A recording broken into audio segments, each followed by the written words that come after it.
এই ২৭টি অভ্যাস ঘরে দারিদ্র্য ডেকে আনে। বন্ধুরা, কেউ সত্যিকারের গরিব, আবার কেউ তার কর্মের জন্য গরিব। বাস্তুশাস্ত্র এবং জ্যোতিষশাস্ত্রে বলা হয়েছে যে মানুষের কিছু খারাপ অভ্যাস তাকে দরিদ্রে পরিণত করে। প্রকৃতপক্ষে ব্যক্তিগত জীবনে যিনি অর্থ সঠিকভাবে ব্যবহার করেন তিনি সর্বদা ধনী থাকেন। আজ আমরা আপনাকে এমন কিছু জিনিস জ্যোতিষশাস্ত্রের ভিত্তিতে জানাচ্ছি যা আপনার অবশ্যই মনে রাখা উচিত। আপনারও যদি এমন অভ্যাস থাকে তাহলে তা পরিবর্তন করুন, আপনিও দরিদ্র থেকে মুক্তি পেতে পারেন। আসুন জেনে নিন সেই অভ্যাসগুলো সম্পর্কে যা দরিদ্র ডেকে আনে। ১. সকালে দেরি করে ঘুম থেকে ওঠা। আজকাল যারা আধুনিক দৈনন্দিন রুটিন অনুসরণ করে তারা গভীর রাত পর্যন্ত জেগে থাকে এবং দেরি পর্যন্ত ঘুমায়। এই ধরনের অভ্যাসকে শাস্ত্রে ভুল হিসাবে বিবেচনা করা হয়েছে এবং এটি করা চন্দ্রদশার কারণে অশুভ ফল দেয়।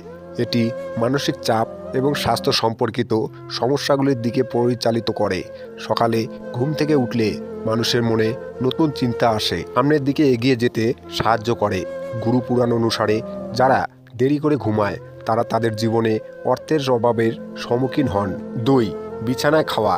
আজকাল অনেকেই মোবাইল বা কম্পিউটার নিয়ে বিছানায় বসে কাজ করে এবং সন্ধ্যা ও সকালে বিছানায় বসে খাওয়ার অভ্যাস আছে। জানেন কি, এটা করলে দেবী লক্ষ্মী ক্রুদ্ধ হন এবং ঘরে দারিদ্র্য আসতে শুরু করে। ৩. খালি বালতি। রাতে বাথরুমে খালি বালতি রাখলে ঘরে নেতিবাচক শক্তির সৃষ্টি হয়। বালতিতে জল ভর্তি করতে না পারলে বালতি উল্টো করে রাখুন। ৪. এঁটো পাত্র।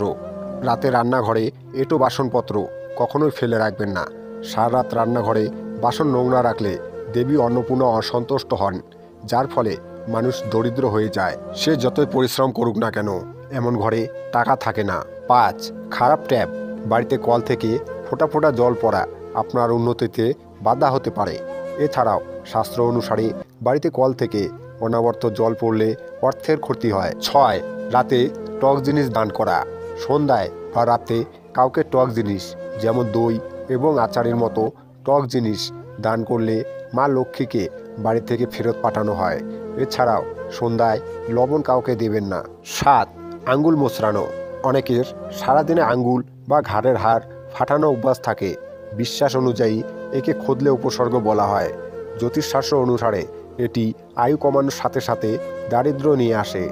৮. অপব্যবহার করা। যারা অন্যকে গালি দেয় এবং অপমান করে তাদেরও টাকা থাকে না। যারা অন্যকে অপমান করে তারা ধনী হলেও তাদের এই বদ অভ্যাসের কারণে গরিব হতে সময় লাগে না।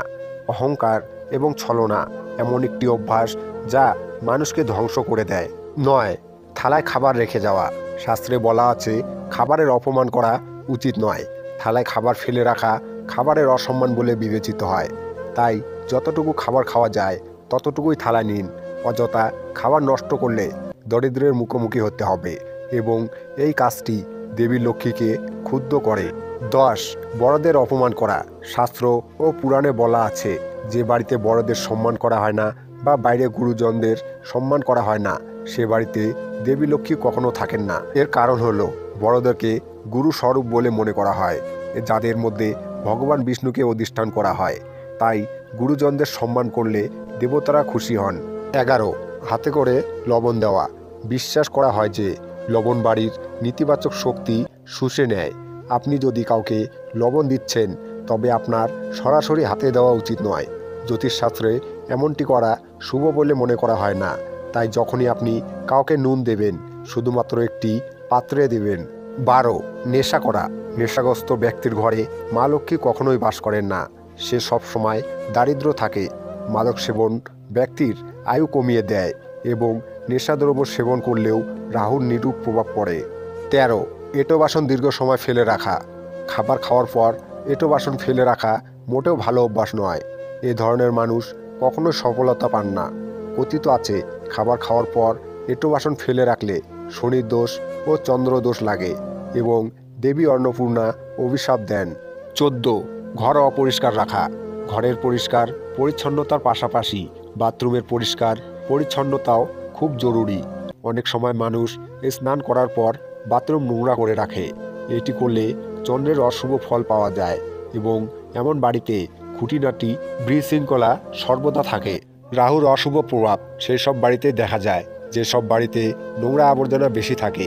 এছাড়াও ঘরে জিনিসপত্র অগোছালো থাকলে তা ব্যক্তির দৈনন্দিন রুটিনকে প্রভাবিত করে এবং স্বাস্থ্যকেও প্রভাবিত করে, কারণ এমন বাড়িতে নেতিবাচক শক্তিও বাস করে। 15. চিৎকার করে কথা বলা। কখনোই চিৎকার করে কথা বলা উচিত নয় এবং রাগ কম ও শান্ত থাকা উচিত। চিৎকার করে কথা বললে শনির অশুভ প্রভাব পড়ে, তাই আপনাকে শান্ত থাকতে হবে এবং আপনার অপ্রয়োজনীয় কথাবার্তা থেকে দূরে থাকতে হবে, এতে শনিদেব খুশি থাকবেন। 16. নোংরা এবং ছেঁড়া পোশাক পরা। যারা পরিষ্কার পরিচ্ছন্ন থাকতে পছন্দ করে না, দারিদ্র্য তাদের সাথে সারা জীবন থাকে। যারা নিয়মিত স্নান করে না, দাঁত ব্রাশ করে না, নোংরা কাপড় পরে, ঘর পরিষ্কার করে না, তাদের সমস্ত সম্পদ রাতারাতি নষ্ট হয়ে যায় রোগের কারণে। 17. অন্যের দোষ খুঁজে বের করা। গরুর পুরাণ অনুসারে যারা সব সময় অন্যের ভুল ত্রুটি তুলে ধরে এবং অন্যের সম্পর্কে খারাপ কথা বলে, দেবী লক্ষ্মী তাদের ওপর ক্রুদ্ধ হন।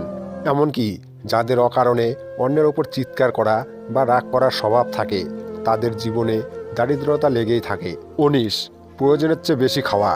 আচার্য চাণক্যের মতে, যে ব্যক্তি প্রয়োজনের চেয়ে বেশি খায় সে কখনোই ধনী হতে পারে না। এমন ব্যক্তির ঘরে দারিদ্র বাস করে এবং যে ব্যক্তি বেশি খায় তার স্বাস্থ্যও খারাপ থাকে এবং সেই ব্যক্তির মধ্যে অলসতা জন্ম নেয়। এছাড়াও যদি কোনো ব্যক্তি কারোর কঠোর পরিশ্রমের টাকা চুরি করে, দেবী লক্ষ্মী তার ওপর ক্রুদ্ধ হন। গরুর পুরাণে মানুষকে তাদের এই স্বভাব এড়িয়ে চলতে বলা হয়েছে। 20. নখ কামড়ানো। নখ কামড়ানো আত্মবিশ্বাস কমিয়ে দেয় এবং এই বদ অভ্যাসটি অনেক রোগের কারণও হয়। জ্যোতিষশাস্ত্রের দৃষ্টিকোণ থেকে যদি দেখা যায়, নখ কামড়ানোর অভ্যাসকে দারিদ্র ও ধ্বংসের আমন্ত্রণ জানানো, তাই সবসময় এটিকে এড়িয়ে চলুন। 21. কটু কথা বলা। একজন ব্যক্তি সর্বদা মিষ্টি কথা বলা উচিত। কটু কথা বললে এমন ব্যক্তিকে কেউ পছন্দ করে না। এমন ব্যক্তি প্রতিটি কথাবার্তায় অন্যকে আঘাত করে, নিজের ক্ষতি করে। কেউ এমন ব্যক্তির বন্ধু হয় না এবং দিনে দিনে তার শত্রু বেড়ে যায়। 22. জুতা ও চপ্পল সঠিকভাবে না রাখা। যারা জুতা ও চপ্পল সঠিকভাবে রাখেন না, তাদের কাজে বারবার উত্থান পতনের সম্মুখীন হতে হয়। বিশেষ করে ঘরের প্রধান দরজার সামনে জুতা ও চপ্পল কখনোই রাখবেন না, এতে দেবী লক্ষ্মী বাড়িতে প্রবেশ করতে পারেন না। এমনকি আমাদের ছেঁড়া জুতা পরিধান করা থেকে বিরত থাকা উচিত, এতে দারিদ্র্য আসে। 23. পা নাড়ানো। জ্যোতিষশাস্ত্রে বসে বসে পা নাড়ানো অভ্যাসকে খুবই অশুভ বলে মনে করা হয়। এ ধরনের পরিস্থিতি ব্যক্তির মানসিক দুর্বলতার লক্ষণ এবং এটি কুণ্ডলীর চক্রকেও দুর্বল করে এবং ঘরে দারিদ্র্য ডেকে আনে। 25. পশু পাখিদের খাবার না দেওয়া। পশু পাখিদের খাওয়ালে অনেক পুণ্য পাওয়া যায়।